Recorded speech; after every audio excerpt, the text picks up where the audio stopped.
goteros, de difusores o aspersores, con el fin de realizar cálculos que determinan el caudal o la presión de salida del agua, y gracias a estos números sabremos si contamos con las condiciones necesarias para el riego, ya que sin agua no hay vida en el jardín.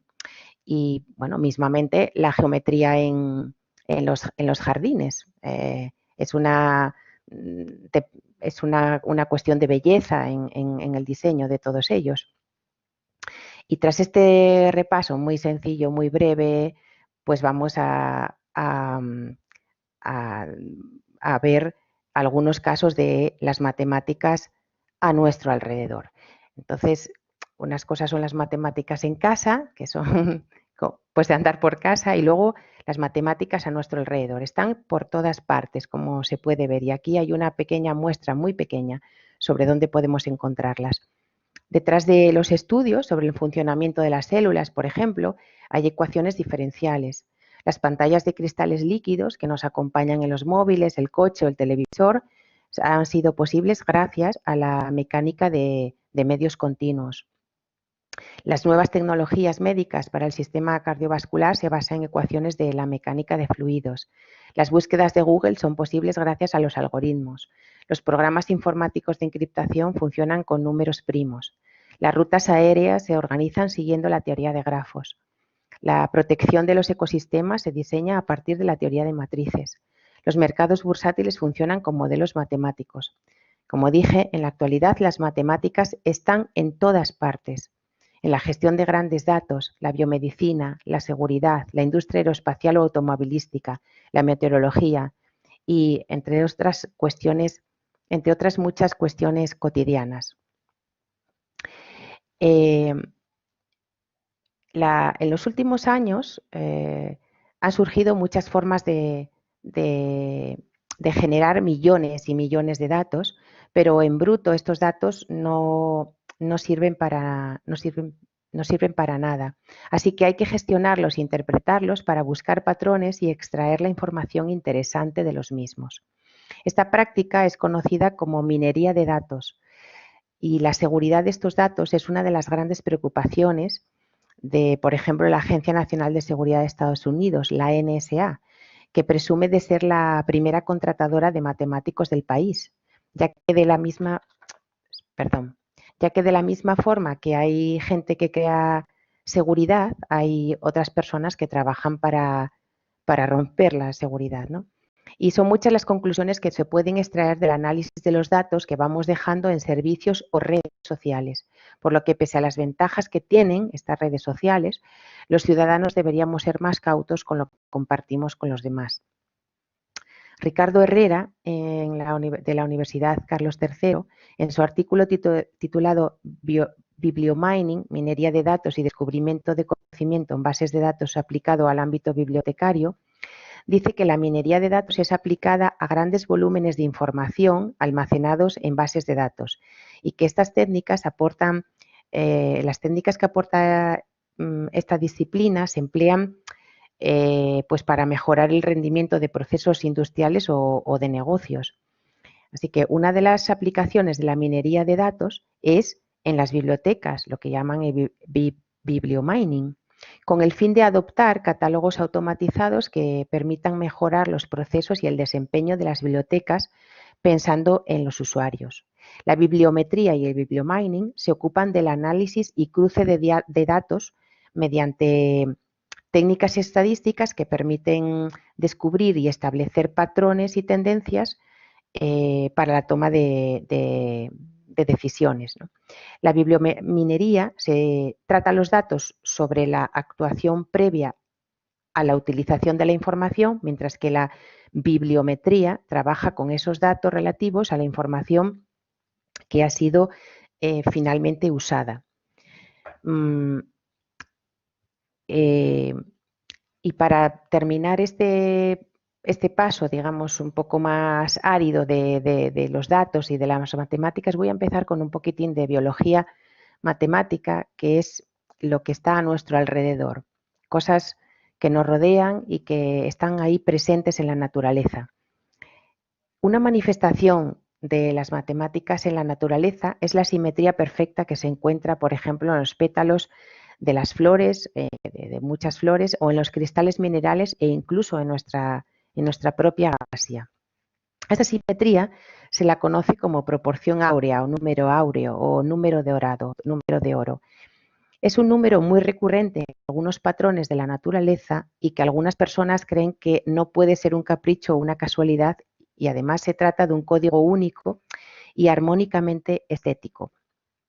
En latín, este número se representa con la letra griega phi, que es igual a aproximadamente 1,618 con infinitos decimales. En realidad es 1 más raíz de 5 partido por 2.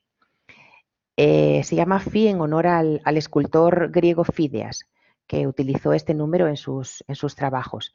En términos geométricos, si tenemos un segmento con 3 puntos A, B y C, como está ahí, sería la proporción que tiene que tener el segmento AC con respecto a la B para que sea igual a la proporción entre AB y BC. También se sabe que distintas partes del cuerpo humano guardan... También se sabe que, como digo, en el cuerpo humano hay algunas partes que guardan esta proporción. Por ejemplo, la primera falange del dedo con la segunda y esta con la tercera. O también se dice que el ombligo divide la altura del cuerpo en una proporción áurea. A este respecto, hablando del cuerpo humano y en este caso de la belleza, el investigador de la Universidad de California de San Diego, Stephen Marquardt, ha probado que los rostros que resultan más atractivos son aquellos que sus partes determinan longitudes que se ajustan a la razón áurea. Esta razón no depende ni del lugar, ni de la cultura, ni de las razas. Las distancias entre los distintos elementos de nuestro cuerpo siguen un patrón y, bueno, digamos que conforme más cerca se encuentran las medidas de un ser humano a ese patrón, se supone que más bello es ese ser humano. Eso no quiere decir que todos estemos obligados a que nuestras proporciones sean la razón áurea o estén muy próximas a esa razón. Para realizar el estudio en la Universidad de San Diego utilizaron fotografías de rostros de mujeres en los que había variaciones en las proporciones faciales y pidieron a personas de diferentes partes del mundo que ordenaran estas fotografías de mayor a menor orden de belleza y según sus propios criterios. El resultado fue que el 97% de las personas encuestadas ordenó los rostros en el mismo orden. Por esta razón, concluyeron que la población mundial compartía el mismo concepto de belleza. Y aunque se desconoce el por qué los rostros con esas proporciones se consideran más hermosos, los investigadores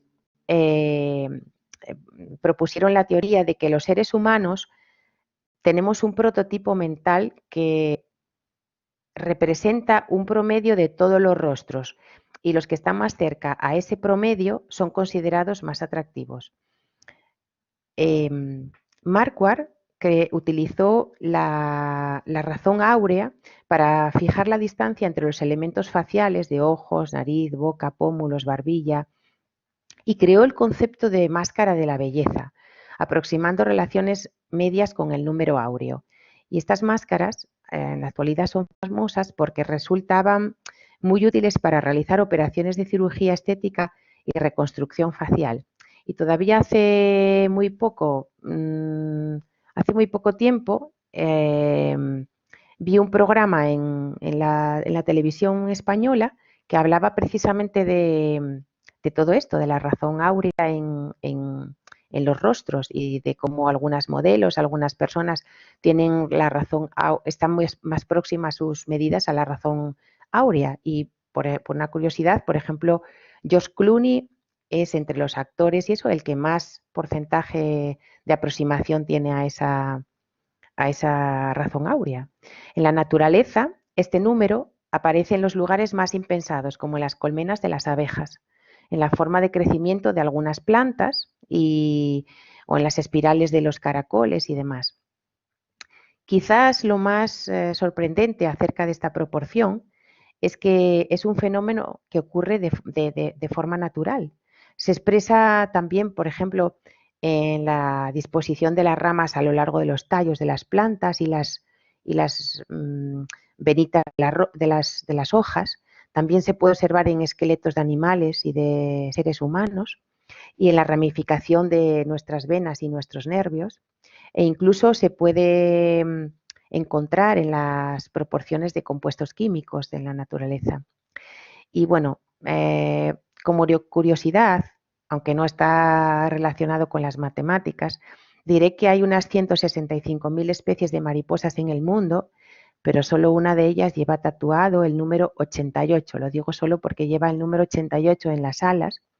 Y estas mariposas, como se pueden encontrar en México, en Perú, en Argentina, en Brasil o Guatemala, y tienen un patrón genético de la familia de las ninfalíade a las que ellas pertenecen, que imprime este número en las alas. Y hay un dato curioso que es que esta peculiaridad genética puede derivar en ocasiones como si fuera en vez de un 88 a un 89. Y bueno, quizá algunos de ustedes tengan oportunidad de ver a una de estas mariposas volando por ahí, no lo sé. Otra de las aplicaciones donde aparecen las matemáticas es en el deporte. En los Juegos Olímpicos de 2016, los equipos australiano y neozelandés llevaban en sus equipos a matemáticos cuya función era recolectar datos y realizar estadísticas para optimizar la técnica del atleta en función de todos los parámetros posibles, ¿no? El objetivo es lograr la perfección en la disciplina y optimizar la forma de enfrentarse un atleta a una prueba. En este sentido, Amandine Aftalion, directora del Centro Francés de Investigación Científica, ha puesto en práctica un modelo que permite determinar cómo abordar una carrera de manera óptima en función de distintos parámetros. Por ejemplo, la distancia, la capacidad pulmonar, el aporte energético, la fuerza máxima de propulsión e incluso el rozamiento del cuerpo cuando está en acción. El rendimiento de la natación también se mide por el principio del movimiento sumergido, bien conocido en física, y por lo tanto conlleva cálculos matemáticos asociados. Se ejercen fuerzas verticales, horizontales e incluso también podemos aplicar el principio de Arquímedes. Y lo mismo sucede con el ciclismo, en el que la mejora técnica de las bicicletas con materiales más ligeros y también diseños más aerodinámicos desempeñan un papel fundamental en la mejora del rendimiento. Todos nos acordamos de cuando salieron aquellos cascos tan aerodinámicos para las contrarreloj, por ejemplo. Completamente en otro campo tenemos la climatología y levantarse y comprobar cuál es la predicción meteorológica diaria es a menudo todo uno hoy en día. Nadie en general, suele reparar en que las ecuaciones que hacen posible contar con una predicción del tiempo tan precisa se deba al trabajo del eminente matemático del siglo XVIII, Leonhard Euler, y a la contribución añadida en el siglo XIX de los también insignes Claude Louis Navier y George Gabriel Stokes.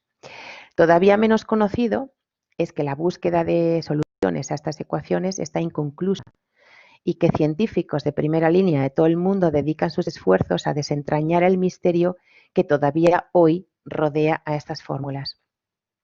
En matemáticas, una singularidad es un comportamiento inesperado al introducir una variable en una función, pero en la vida real esta singularidad se traduce en la forma de olas en el momento de la ruptura, en tornados, en remolinos o frentes de aire frío y caliente. Ahora bien, ¿es posible explicar qué sucede en estos casos de singularidades a partir de las ecuaciones que modelizan la dinámica de los medios, la dinámica de los fluidos? Y la respuesta es no. Con los ordenadores actuales podemos hacer aproximaciones muy precisas que se utilizan no solo para predecir el tiempo atmosférico, sino también para otras aplicaciones, por ejemplo, como el diseño más eficiente de aviones o de coches de Fórmula 1 más veloces, entre otras cosas, ¿no? Diego Córdoba, opina, y leo textualmente, que si Navier-Stokes no tiene singularidades, dentro de no muchos años habrá una demostración en esa dirección. Sin embargo, si las tiene, puede llevar mucho tiempo y es posible que no lleguemos a verlo. Si hay singularidades, una simulación numérica nunca va a encontrarlas. Tiene que haber ideas nuevas, revolucionarias, para poder demostrar algo de esta magnitud. Entonces, siguiendo con esta línea de grandes retos, vamos a hablar de un poco de misiones espaciales. Como explica Richard Battin, uno de los artífices de los viajes del hombre a la Luna, la navegación espacial se basa en principios tan viejos como las teorías de Kepler y Newton y en tecnologías tan nuevas como los computadores. Kepler, que trabajaba para un sobrino de Felipe II, introdujo las órbitas elípticas de los planetas en 1609, nuevas hasta ese momento, que todo se hacía en esferas, que era la forma, digamos, perfecta hasta ese momento, ¿no? En 1665, Newton concibió y desarrolló sus ideas más geniales, la ley de gravitación, las leyes de la mecánica y los fundamentos del cálculo diferencial. Y también se debe a Newton la idea de los satélites artificiales cuando hizo este comentario. Si se arrojan piedras desde la cima de un monte con pequeñas velocidades horizontales, caerán al suelo, pero si la velocidad aumenta, llegarán a obtenerse órbitas circulares y elípticas alrededor de la Tierra.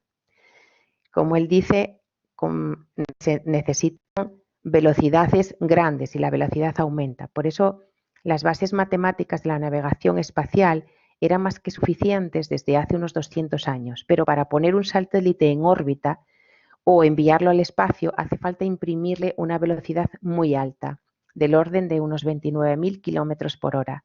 Y hubo que esperar al invento de cohetes con combustibles líquidos, el primero de los cuales fue lanzado por el americano Goddard en 1926 y que ascendió a 56 metros. Hasta entonces no fue posible hablar de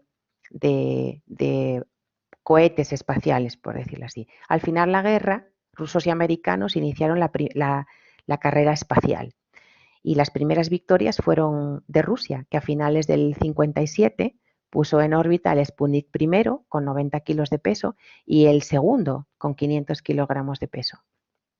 También consiguieron los soviéticos poner en órbita al primer hombre, Gagarin, en 1961. Y un año después, John Glenn dio 3 vueltas a la Tierra, el americano John Glenn. Curiosamente, los instrumentos de navegación eran bastante similares a los antiguos. De hecho, se requería la intervención del astronauta para fijar la posición de la nave en el espacio con una precisión que aquellos navegantes antiguos sería imposible de imaginar para ellos, ¿no? En lugar del astrolabio, se usaba el sextante espacial, que sirve para medir ángulos entre estrellas y puntos señalados de la Tierra o la Luna. Y la brújula no tendría sentido porque fuera de la Tierra no hay dirección norte que señalar. Así que se sustituyó por una plataforma inercial que conserva siempre la misma orientación en el espacio. Para ilustrar algunas de las dificultades y diferencias, ¿no?, que los viajes espaciales tienen con los viajes que conocemos terrestres, pues diremos que, por ejemplo, el Apolo viajaba a unos 47.000 kilómetros por hora y a esas velocidades no puede hacerse un viraje brusco, ya que se necesitaría una gran cantidad de energía y una aceleración enormes, además de que no se dispone de tanto combustible ni de motores lo suficientemente potentes para hacerlo. Y si los tuviera la nave, se destruiría por las enormes tensiones producidas y los tripulantes como consecuencia morirían. La única solución es tenerlo todo calculado de antemano para alcanzar una precisión extrema. Hasta el problema de disparar un satélite a la Luna, como si fuese una bala, es difícil. La Luna está a 384.000 kilómetros de distancia de la Tierra, con un unos 3.500 kilómetros de diámetro y se mueve a una velocidad de 1 kilómetro por segundo. Para estas distancias, la velocidad del proyectil es reducida, 13 kilómetros por segundo, y tarda más de 4 días en llegar. Todo sucede a una escala muy distinta a la terrestre, porque ¿cómo nos imaginaríamos, por ejemplo, si un cazador tuviese que lanzar una bala para cazar una pieza y tuviera que hacer blanco a los 4 días? Sería muy difícil de imaginar en nuestras escalas terrestres. Si además se quiere aterrizar la nave, las cosas son aún más difíciles. La nave debe acercarse suavemente y no hay frenos para pararla. Así que el único medio es aprovechar la atracción gravitatoria de la Luna para ayudarlo a frenar.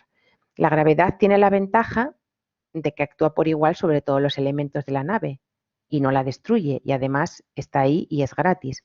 Y el inconveniente de que no hay ningún instrumento que pueda medirla en el espacio, sino que hay que conocerla de antemano con exactitud a través de sus efectos sobre el movimiento. Han pasado muchos años desde aquellas misiones del Apolo y la capacidad del hombre para la navegación interplanetaria ha aumentado considerablemente. En la foto esta de la izquierda tenemos a Katherine Johnson, que se hizo, digamos, famosa gracias a la película Hidden Figures de 2016. En español, por lo menos la vimos con el nombre de Figuras Ocultas. Y esta mujer analizó en 1961 la trayectoria de la misión Freedom de Alan Shepard, que fue el primer vuelo espacial humano de Estados Unidos.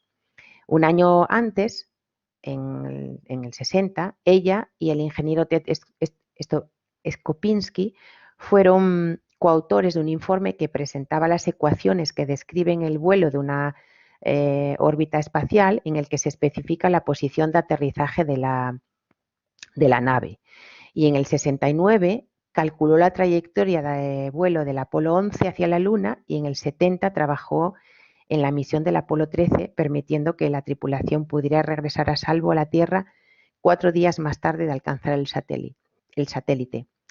Hoy en día se habla de viajes espaciales para turistas y, bueno, de todo eso, pues, no sé, alguien que no sé si somos nosotros, pues logrará verlo, pero quizá nuestros descendientes sí lo vean como algo natural, como aparece en las películas de ciencia ficción. Otra situación en la que aparecen las matemáticas es la relacionadas con el arte y el entretenimiento. Esta mujer que aparece en la pantalla, en la foto, es Ingrid Daubechies, nacida belga en 1954 y junto a sus colaboradores de la Universidad de Bruselas y el Museo de Arte de Carolina del Norte en Estados Unidos han desarrollado un algoritmo que permite visualizar los trazos originales de los artistas a través de rayos X, lo que permite conocer mejor la técnica utilizada, las condiciones de elaboración de la pintura y también el estado de conservación, que es para lo que ellos trabajan, ¿no? Entre los siglos XII y XVII, los artistas europeos pintaban en tableros de madera y posteriormente en los XIX y XX los conservadores adelgazaron estos tableros y colocaron un bastidor para prevenir posibles daños de la obra. Este bastidor ya forma parte de la obra, ya no se puede quitar y dificultan el estudio de la obra original a través de rayos X, que es una técnica muy utilizada para estudiar las condiciones de la pintura, como dije antes, ¿no? Así que hasta ahora era posible eliminar la imagen del bastidor obtenida con rayos X de manera manual. Los investigadores liderados por Ingrid pensaron que una forma más automatizada sería de gran ayuda para los conservadores de los museos, y los resultados obtenidos han resultado ser satisfactorios y semejantes a las técnicas empleadas hasta ahora. Y como curiosidad diré que Ingrid Daubechies, junto con Yves Meyer, Terence Tao y Emmanuel Candés, son los actuales premios Princesa de Asturias de Investigación Científica y Técnica. Y ella, junto con, bueno, Yves Meyer fue el primero en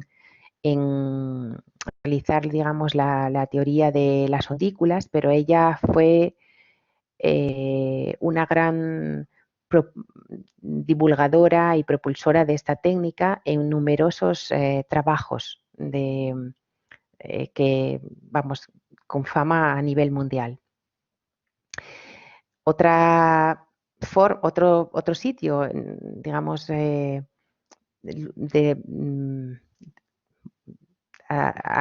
relacionado con el ocio en el que podemos encontrar las matemáticas es en los videojuegos. Si queremos utilizar, por ejemplo, un arco en The Last of Us, veremos cómo se forma una parábola que nos indica la trayectoria, que es en ese plano, ¿no? La trayectoria de la flecha, y para que sea realista el vuelo del proyectil se calcula con la ecuación del tiro parabólico la distancia a la que llegará o la altura máxima que va a alcanzar. Para todo esto se necesita el tiempo de vuelo del proyectil. En un caso tridimensional, porque aquí aparece un plano, en un caso tridimensional, cuando se dispara en el videojuego, se apunta sobre un mismo plano. Esto porque la parábola que describe la flecha puede dibujarse sobre un plano compartido entre el arma y el objetivo. Y por lo tanto termina siendo un problema resuelto en 2 dimensiones. Lo mismo pasa aquí en Angry Bird, que se ve la parábola de tiro. En la imagen obtenida de Halo 5 podemos ver el conteo de las balas, ahí el número 22, los puntos que lleva el equipo azul y el rojo, y así como la posición de nuestros compañeros en el radar. Para la posición se utilizan coordenadas polares y ecuaciones que miden la distancia entre puntos. Y también para calcular distancias en esos juegos, en los que asignamos un destino y en el HATS nos muestra cuántos metros nos faltan, se utiliza el teorema de Pitágoras y coordenadas cartesianas. Y por último, las hitboxes son el espacio que cubre al sprite, que es el duendecillo este, y que detecta golpes de todo tipo en el personaje. Estas hitboxes pueden ser literalmente cajas, pero si se tiene un buen motor, pueden cambiar hasta ser mallas que cubren completamente al duendecito. Teniendo esta hitbox de malla, se dota de mayor exactitud al juego, pero claro, consume más recursos. Otro sitio donde aparecen las matemáticas es en la arquitectura. Aquí puse algunos ejemplos que no pretenden ser una lista exhaustiva ni siquiera la mejor o las más bonitas. Simplemente elegí algunos edificios de México, en este caso, en esta diapositiva, y luego en el resto del mundo en la siguiente. La arquitectura geométrica está presente en México en numerosas obras destinadas a múltiples servicios. En el Museo Sumaya de la Ciudad de México se caracteriza porque cada elemento de la construcción tiene su propia geometría y forma. Tiene una forma asimétrica construida por 28 columnas de acero y su arquitecto es Fernando Romero y fue construido en 2011 con un área de 17.000 metros cuadrados. Es una superficie espectacular. Lo mismo que la Plaza Garden Santa Fe, diseñada por KMD Arquitectos y Arquitecton, se encuentra en Santa Fe y es el primer centro comercial subterráneo en la Ciudad de México y el primero en implantar arquitectura bioclimática sostenible con sus celdas solares, sistema de captación pluvial y azoteas verdes. Al ser un recinto subterráneo en su totalidad, esto es una vista aérea, se preservó la flora de los 65.000 metros cuadrados que mide esta construcción y se pueden admirar sus increíbles espejos de agua y su teatro al aire libre. Y bueno, me gustaría poder verlo algún día, visitarlo.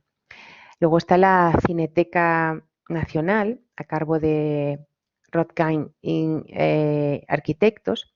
Se muestra la construcción de su espacio al aire libre que permite tanto personas afluentes como de escasos recursos puedan acceder a la Cineteca Nacional, que es el acervo de cine más importante de de América Latina. La Torre 41 es un edificio tecnológicamente avanzado diseñado por Alberto Calach en San Miguel de Chapultepec, que reafirma el concepto medio ambiente-tecnología que encamina a la Ciudad de México a la arquitectura bioclimática sostenible. Otra muestra es el Palacio de Deportes para los Juegos Olímpicos de México, celebrados en 1968.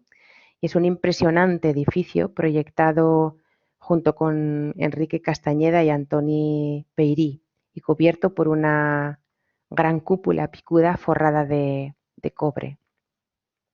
Y bueno, no podía dejar el templo de Kukulcán, que es uno de los monumentos más relevantes de la arquitectura maya, y es una pirámide de 4 lados con 24 metros de altura que culmina en un templo rectangular y que posee 365 escalones concebidos por uno por cada día del año, y en la base de las escaleras destacan unas cabezas grandes de serpiente que hacen referencia al dios Kukulcán y que según cómo sean las sombras, porque el edificio juega con las sombras, según cómo sean parece que la serpiente se desliza por la pared, vamos, por las escaleras del edificio. Aquí pongo otros ejemplos de arquitectura que utilizan formas geométricas espectaculares y por tanto mucho cálculo de estructuras y de fluidos y bueno, mucha investigación de energía y de todo tipo. Unos están el Puerto de la Música, diseñado por Oscar Niemeyer para la ciudad de Rosario, en Santa Fe, en la República Argentina, o la Estación de Oriente de Lisboa, en Portugal, que fue proyectada por Calatrava. Las obras se terminaron en el 1998, para usarla en la Expo, en el Parque de las Naciones.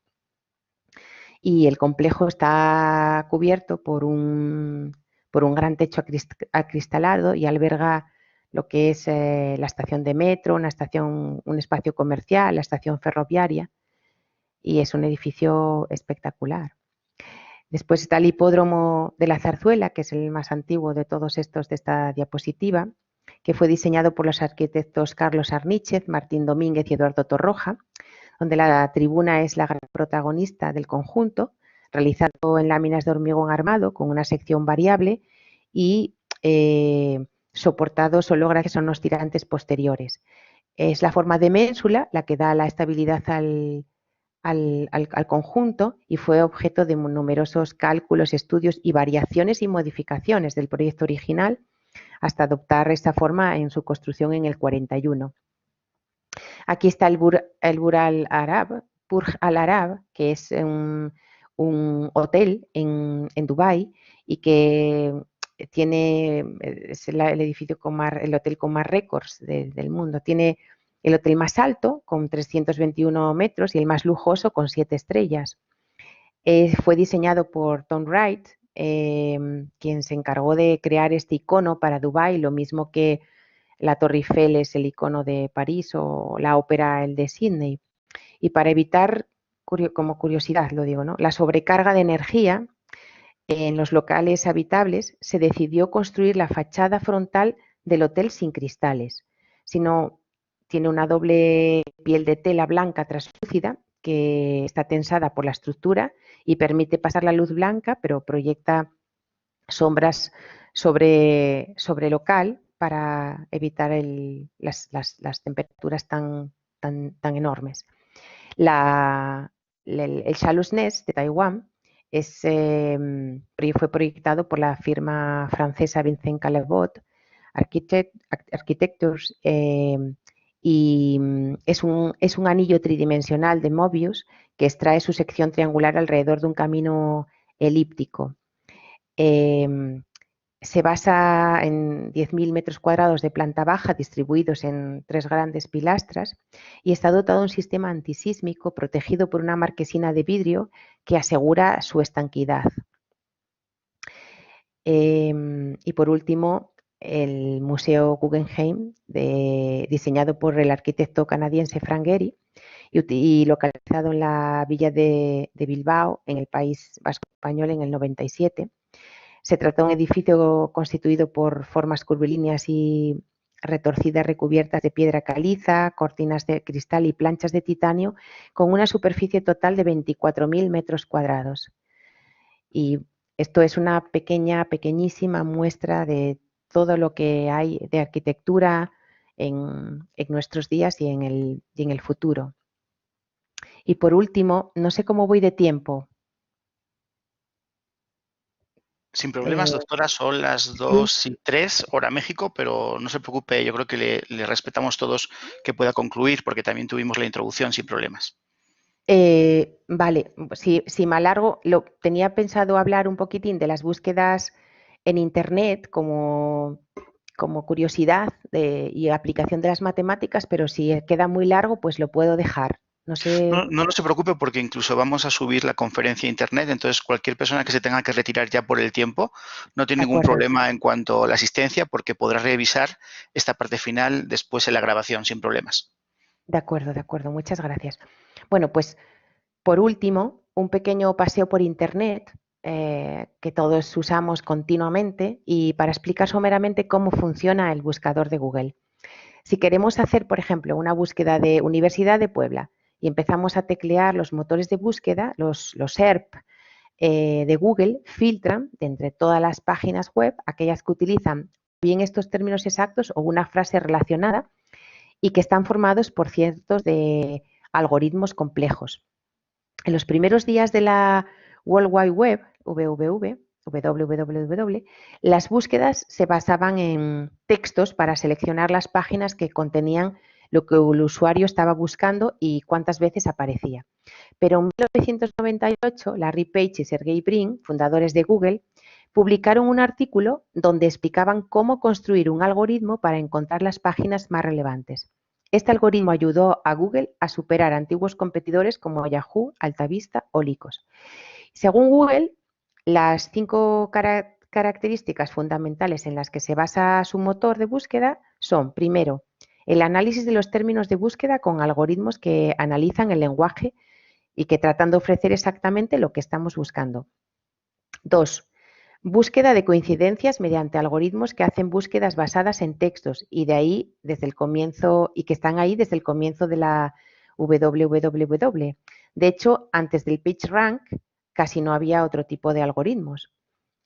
Tercero, el posicionamiento de las páginas web, para lo que se utiliza el PageRank, para obtener las mejores páginas relacionadas con nuestra búsqueda y desechar aquellas que son de mala calidad e incluso inútiles. 4. Personalización de los resultados, con el fin de ofrecernos exactamente lo que se supone que queremos. Pero cuidado, para ello Google sabe dónde estamos y cuál es nuestro historial de navegación, con lo que almacena una gran cantidad de datos sobre nosotros y genera una burbuja de filtros que distorsiona la realidad. Y 5. Análisis de la calidad de los resultados para tratar de evitar páginas redundantes y ofrecer las mejores y en formatos diferentes. Actualmente PageRank no es el único algoritmo utilizado por Google para ordenar los resultados de búsqueda, pero es el primer algoritmo que fue utilizado por la compañía y también el más conocido. Y a partir de 2019, todas las patentes asociadas al PageRank han expirado. Desde el 2000 ha habido cientos de actualizaciones que afectan al resultado de los SERP. Vamos a ver cómo funciona el PageRank. Supongamos que tenemos unas cuantas páginas web enlazadas unas con otras. La más relevante es la que está enlazada con páginas relevantes. Esto parece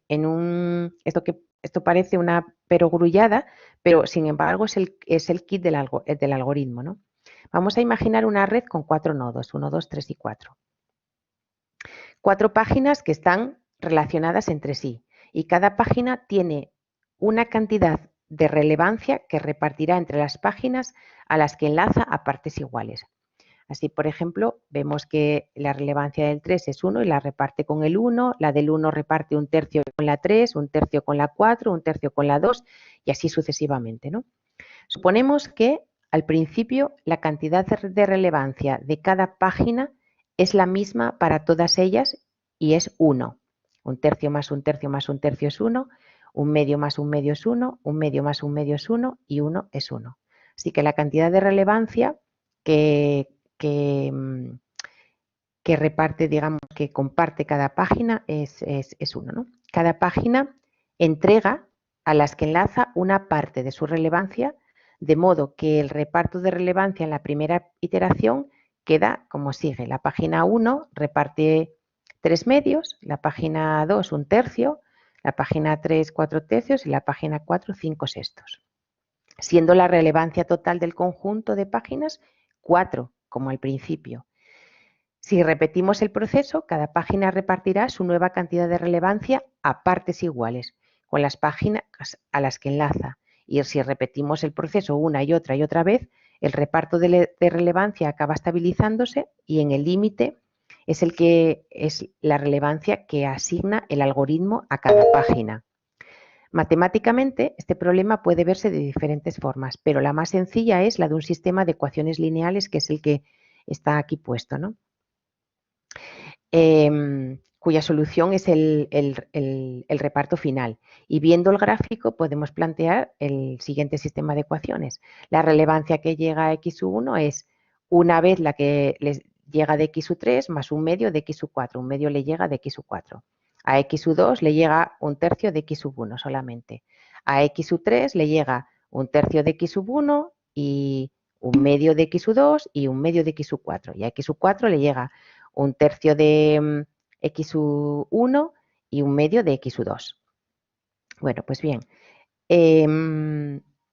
con la condición que no podemos olvidarnos de que la suma de todas las relevancias es 4, es decir, x1 más x2 más x3 más x4 es 4. Entonces, si resolvemos este sistema, la solución es 48 partido por 31, 16 partido por 31, o sea, x1 es 48 partido por 31, x2 es 16 partido por 31, x3 es 36 partido por 31 y x4 es 24 partido por 31, que no lo puse aquí porque simplemente se me olvidó, pero puedo ponerlo para dejarlo para el curso. Esta solución indica que la página 1 es la más relevante, porque la relevancia es 48 partido por 31, seguida de la página 3, cuya relevancia es 36 partido por 31, a pesar de que la página 1 es enlazada por 2 páginas, mientras que la página 3 es enlazada por 3 páginas. En la realidad hay que tener en cuenta muchos factores más, porque las páginas a lo mejor son que no son enlazadas por ninguna otra, o hay páginas que no son enlazadas por ninguna otra, o a lo mejor hay trozos de la red que no se conectan y además la red está cambiando de forma continua. Y algunos de estos detalles los tuvieron en cuenta Page y Brin desde el principio y otros lo que hacen es ir incorporándose en modificaciones sucesivas. Por otro lado, el número de páginas de la World Wide Web es de miles de millones, de manera que el sistema que debemos resolver tiene una matriz de coeficientes de millones de elementos. Este sistema es con millones de elementos. De modo que se necesitan algoritmos rápidos que puedan manejar ese volumen de datos.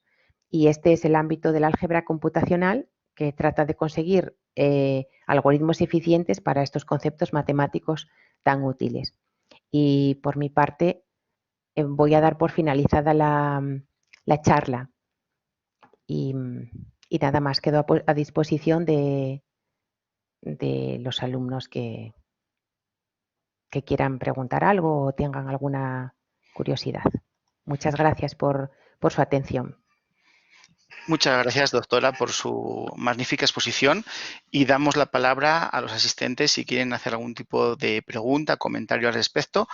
Pueden marcar el icono en la parte inferior de petición de palabra o escribirla también en el chat, tanto por micrófono como por pregunta escrita.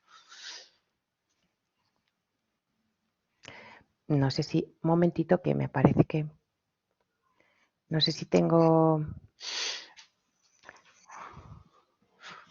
¿Alguna pregunta por el momento? ¿Nadie se anima a romper el hielo? Si no, bueno, si no me lanzo yo a romper el hielo, a veces es siempre de, bueno, vamos a la segunda pregunta. Bueno, doctora, pues me arranco yo. Felicidades. Y mi pregunta es en cuanto a una curiosidad sobre esa proporción áurea, ¿no?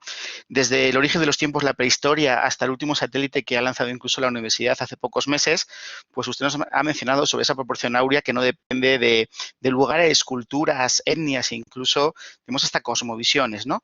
Mi pregunta, mi duda es para alguien que nunca haya escuchado hasta hoy de ella o le haya parecido muy singular, es si considera, porque puede ser vinculado a una cosmovisión o no, la propia naturaleza generó ese tipo de prototipo mental o prototipo natural, cree que ella nos podría asustar en cuanto a que hay un sistema de control, ¿no? Que nos ha puesto una medida o un cálculo, o lo contrario, cree que más bien ha sido inspirador, donde ese cálculo nos ha generado una libertad creadora.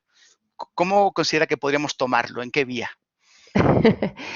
Bueno, la verdad es que no lo sé. Yo lo que creo es que hay unas reglas en el universo que nosotros lo único que hacemos es, a cada paso que damos, descubrir cómo funcionan.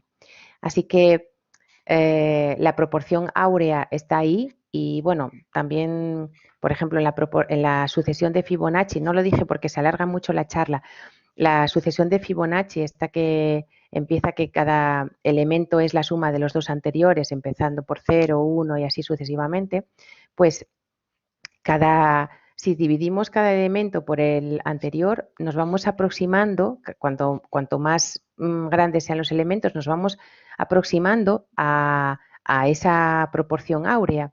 Así que realmente la proporción áurea estaba ahí antes de que nosotros la descubriésemos, pero por lo que se ve, los edificios antiguos, los edificios griegos, el Partenón y todos estos edificios, muchísimas esculturas antiguas, como Fídias y muchos otros, Miguel Ángel y todo, utilizaron esta proporción. La Gioconda tiene esta proporción en la cara, en el rostro y en la proporción de toda su figura. No lo sé, no sabría contestar. Yo creo que el número estaba ahí. Algunas personas lo descubrieron, a veces es por casualidad, simplemente dices, mira qué bien, que esto es así, funciona muy bien, y luego resulta que haciendo números posteriores ves que ese número siempre es el mismo, esa proporción siempre es la misma y resulta que es de gran belleza. Y luego, abundando en la investigación, pues bueno, se ve que también aparece en múltiples formas biológicas, de la biología y de la naturaleza, de la geología, en los cristales y demás. No lo sé, no sabría decirte, David, ¿no? Solamente creo que es eso, que estaba ahí y que nosotros la descubrimos, digamos. Y como muchas cosas que quedan por descubrir todavía. Creo que muchos misterios que ahora son considerados misterios, creo que la ciencia, pues a lo mejor no todos, porque algunos seguirán siendo misterios por siempre, pero otros se van descubriendo poco a poco con el paso del tiempo. Así que creo que es un juego para que todos, bueno, que todos intentemos descubrir de qué va.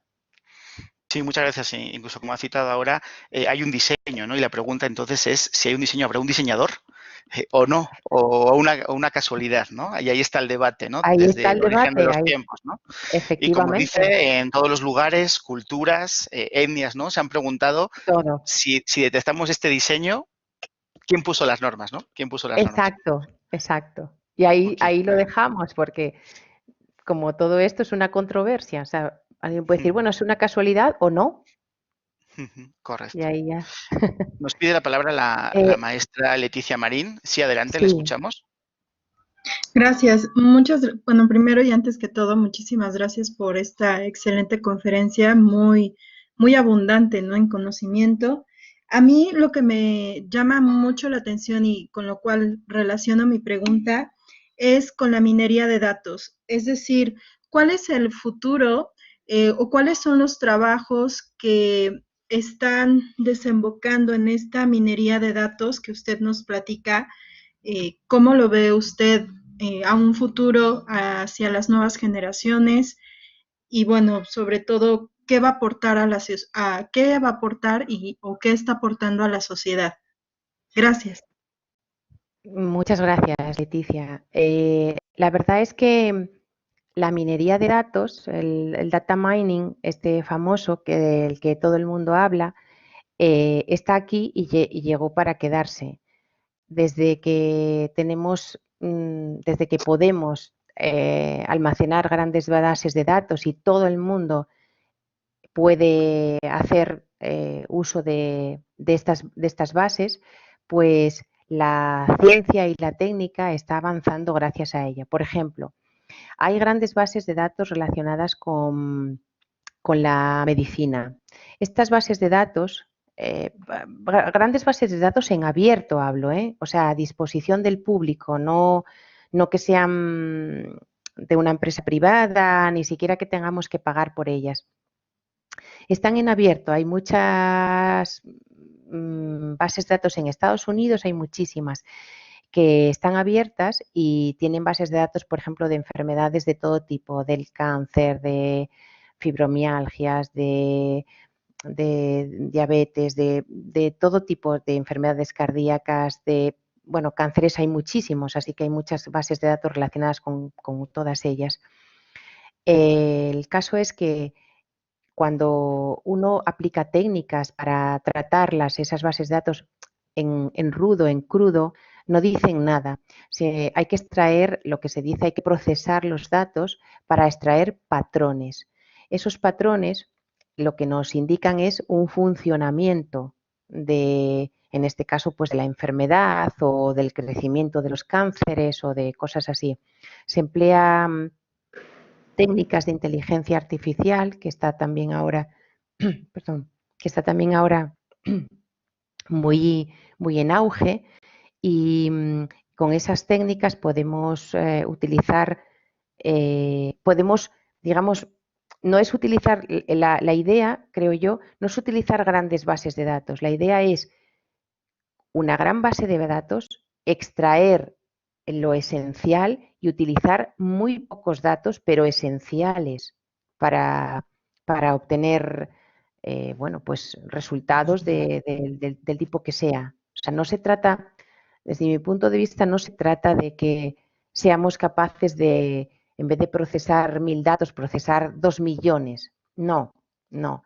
Sino que esos 2 millones de datos lo que hace es procesarlas para extraer información relevante con 100, por ejemplo. Entonces, utilizar ya esos 100 para sacar las conclusiones necesarias. No sé si no sé si voy en la dirección en la que apuntó en un principio, Leticia, no lo sé. Sí, claro que sí. Es como Ah, ir utilizando, ¿no?, esta información para exacto. No, beneficio. no, no en crudo, digamos, lo que llaman datos en crudo, sino y no millones de datos, porque cuando uno tiene montones de datos, pues de cualquier tipo, de extracciones geofísicas, de eso, lo que dije, sobre todo hay muchísimos datos de biomedicina, hay muchísimos, pues uno pierde la sensación de decir, ¿de qué estoy hablando? ¿De qué está hablando todos estos datos? Mucho lo que se llama, los datos, las bases de datos tienen lo que se llama ruido en los datos. El ruido no es más que una distorsión y cuando hay datos que están mal tomados, no tienen ningún tipo de relevancia, son redundantes, bueno, lo que se llama ruido es que estos datos que se pueden despreciar y quedarse solo con los que son sustancialmente y potencialmente satisfactorios, digamos, ¿no? En ese sentido. Esa es la idea del data mining. Muchísimas gracias. Gracias. Una última pregunta, doctora, nos dice desde el chat Fátima Vega. Las Sí, sí. matemáticas y la música son hermanas, ¿no? Quizás enseñar a Sí. algunos alumnos desde la música les facilitaría esa materia. Tengo ahí atrás, lo que pasa que lo dejé para el final porque yo no soy experta en música. Bueno, y dicho esto, parece que soy experta en todo lo demás que hablé, para nada. Pero la música es una disciplina a la que le tengo mucho respeto. Y entonces, digamos, no hablé de ello, pero desde los tiempos antiguos, ya Pitágoras hizo la escala musical y ahí ya hablaba de matemáticas y música y decía que las matemáticas estaban, perdón, la música estaba regida por las matemáticas y tenemos un determinado número de notas musicales porque existe una relación entre las frecuencias de vibración de las cuerdas y el sonido agradable a nuestro oído. No todo tipo de vibraciones de una cuerda son agradables a nuestro oído, porque depende de la frecuencia con la que vibran.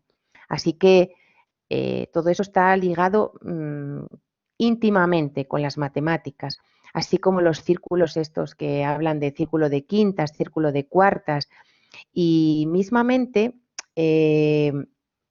quería un instante, quería el doctor, no sé si se ve, no sé si se ve lo que estoy viendo, no, ¿eh?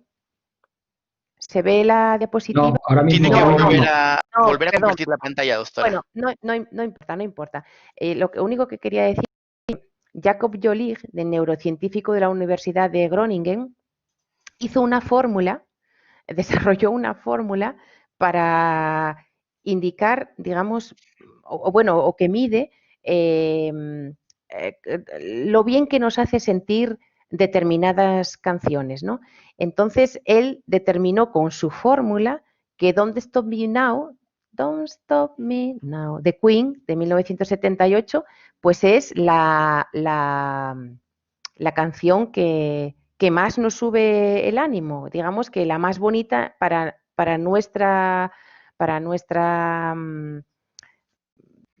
bienestar, digamos, ¿no? Y él no solo hizo eso, sino que hizo una lista de todas las canciones, bueno, o de muchas canciones de la historia, y luego por décadas. Hizo un ranking por décadas con esa fórmula suya.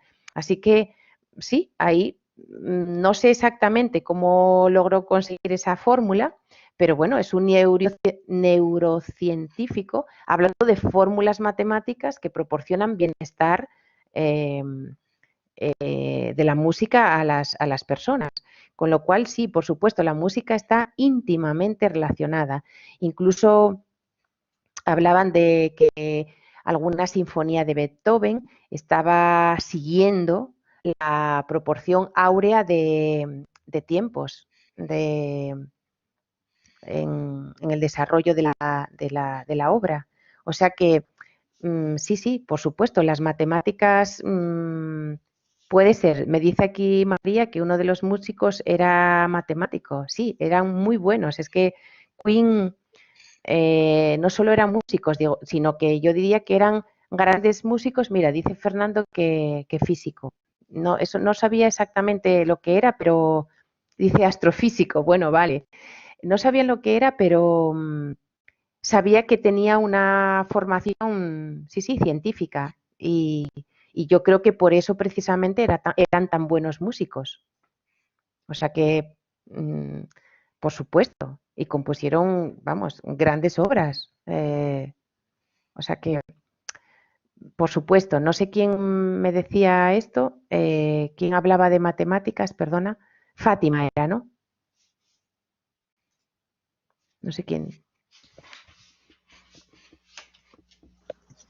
Sí, doctora, muchas gracias y agradezco la respuesta. A ti la pregunta.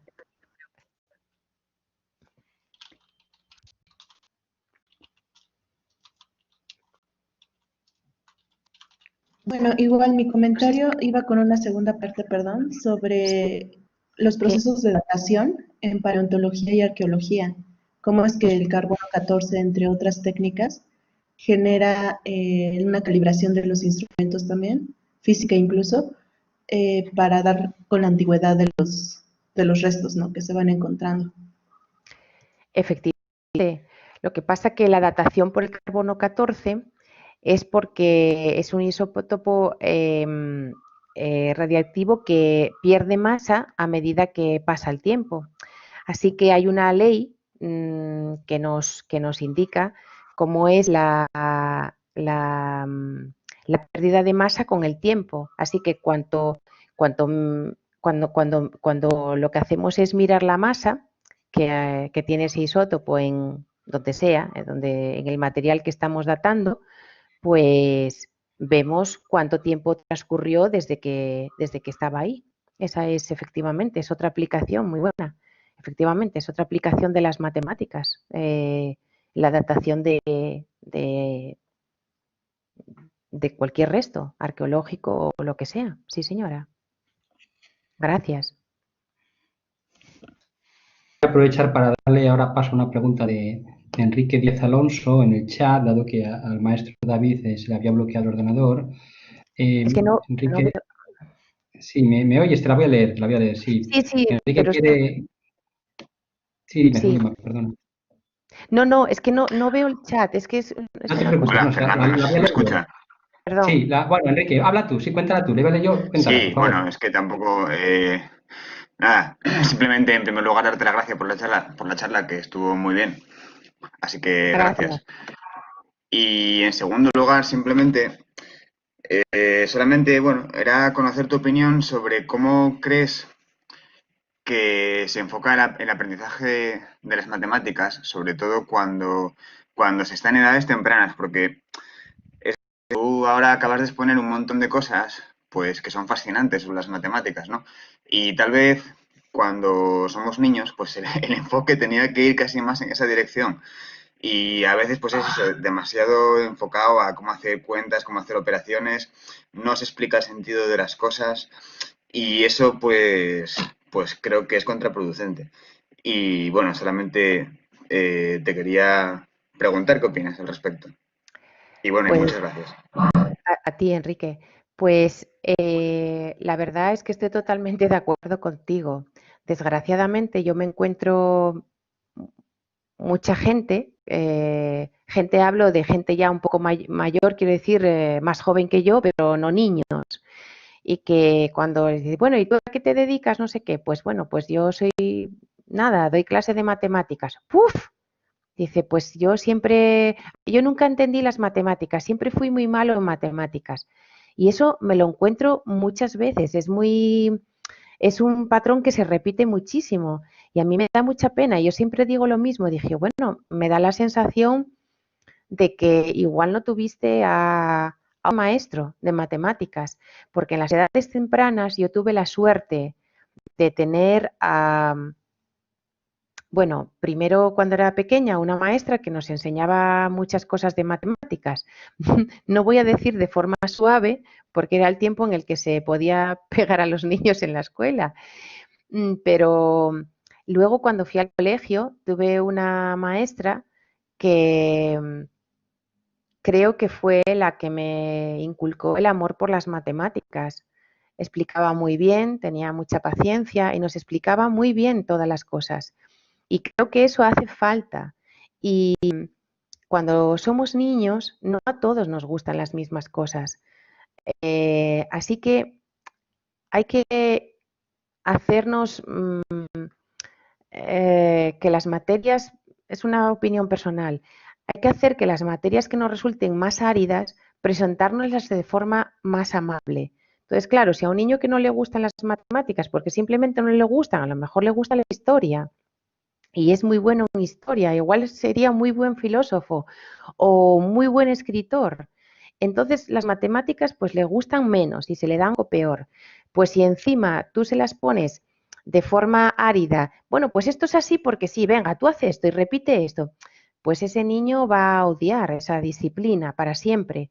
Y quizá si tú se la explicas un poco como más, no digo como un cuento, porque el rigor de las matemáticas existe y tiene que existir. Y las matemáticas son lo que son debido al rigor que tienen, obviamente.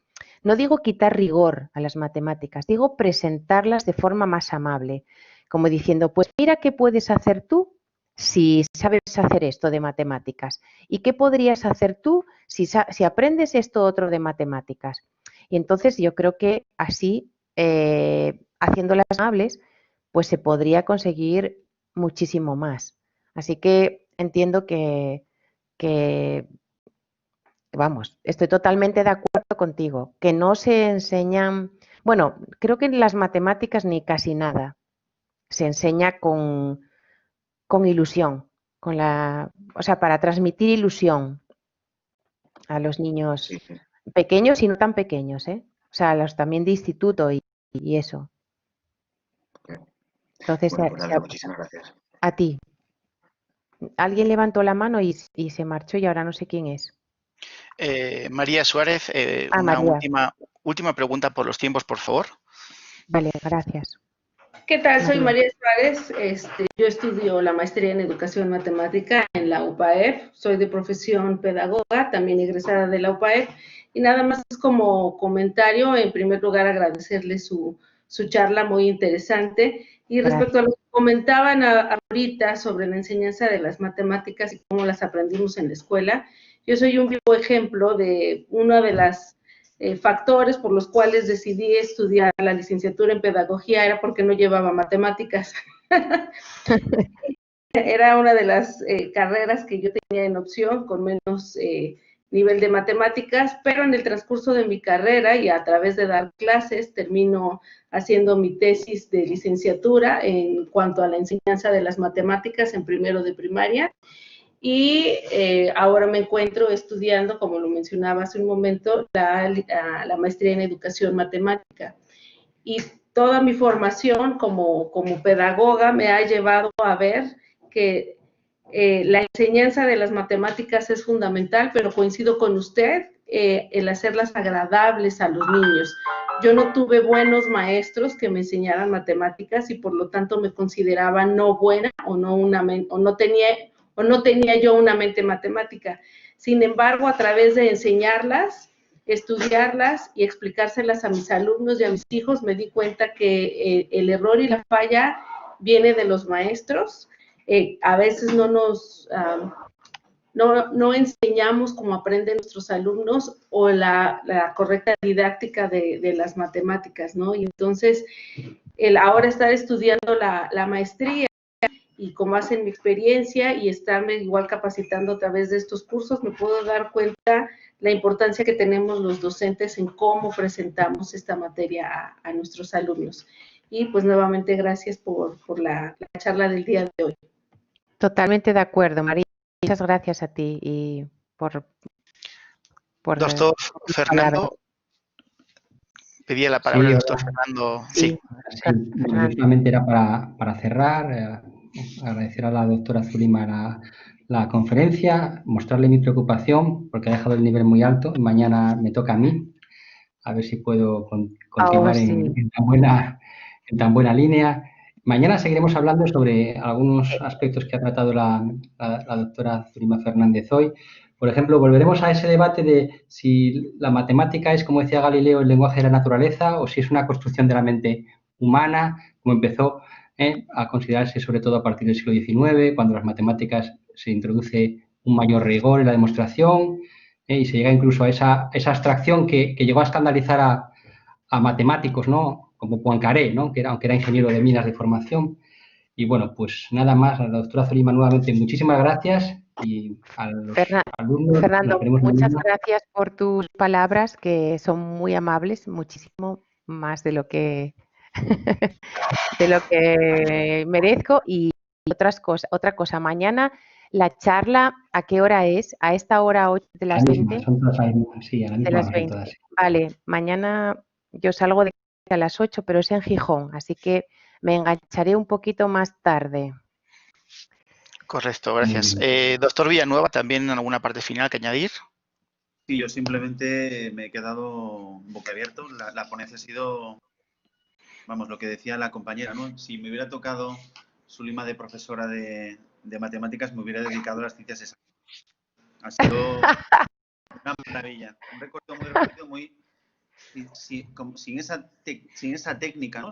Menos la parte quizá de lo de Google, pero vamos, fascinante. Una invitación a las matemáticas fascinante. Enhorabuena. Es que era para poner alguna fórmula, porque había sido todo. Sí, demasiado. Pero bueno, una delicia, una delicia. Muchísimas gracias, Miguel. Pues muchas gracias, doctora. Nos quedamos con las matemáticas alrededor nuestro, en todo momento, lugar. Mañana a través de la historia incluso, y donde quizás pues reafirmar eso, que el gran don del magisterio y de la vocación marca nuestras vidas, ¿no? Y marca incluso nuestro rechazo, acercamiento a diferentes disciplinas y así evolucionamos, ¿no? Pero este curso, y usted es un claro ejemplo, vivo ejemplo, de que el diálogo entre disciplinas pues es más que necesario en el siglo XXI como uno de los grandes retos que tenemos pendientes, y eso, no estar enfrentados y divididos, sino en caminos de vasos comunicantes y diálogo, ¿no? Porque en todo nuestro ámbito, nuestra identidad, nuestra historia, nuestra palabra, nuestras matemáticas es parte de la formación integral de cada uno de nosotros y de las sociedades que han conformado la historia de la humanidad. Por lo tanto, muchas gracias. Ha sido un honor para nosotros y continuamos desde mañana con este curso. Una última cosa, David. Te voy a mandar la presentación esta, la que yo hice ahora, que tiene alguna cosa, y te la voy a mandar, si no te importa, te la mando mañana con eso que dije del resultado y tal, ahí, porque simplemente se me pasó ponerlo, porque si no queda un poco así. Lo del PageRank, pues por lo menos la solución, porque yo estaba hablando de la solución y no sé qué, y no aparecía por allí por ningún sitio. Entonces, te lo mando por si quieres colgar el definitivo. Correcto, gracias. Sí, lo compartiremos a todos, y también en cuanto subamos a través del canal de YouTube de SOFU la conferencia, también estará en disposición de aquellos que tuvieron un problema técnico de conectividad, etcétera. Por tanto, ambos materiales siempre de refuerzo de la propia sesión, y le agradecemos también que nos lo comparta de forma abierta a todos. Vale, muchas gracias. Siento porque el que mandé ayer pues tenía estas carencias. Muchas gracias. Vale. Pues saludos desde México, por esta parte, 2:29 de la tarde. Muchas gracias a todos. Un placer. Saludos a España, Hasta Canarias, luego. también al sur. Adiós. México, Chile. Muchas gracias. Adiós. Adiós a todos. Adiós.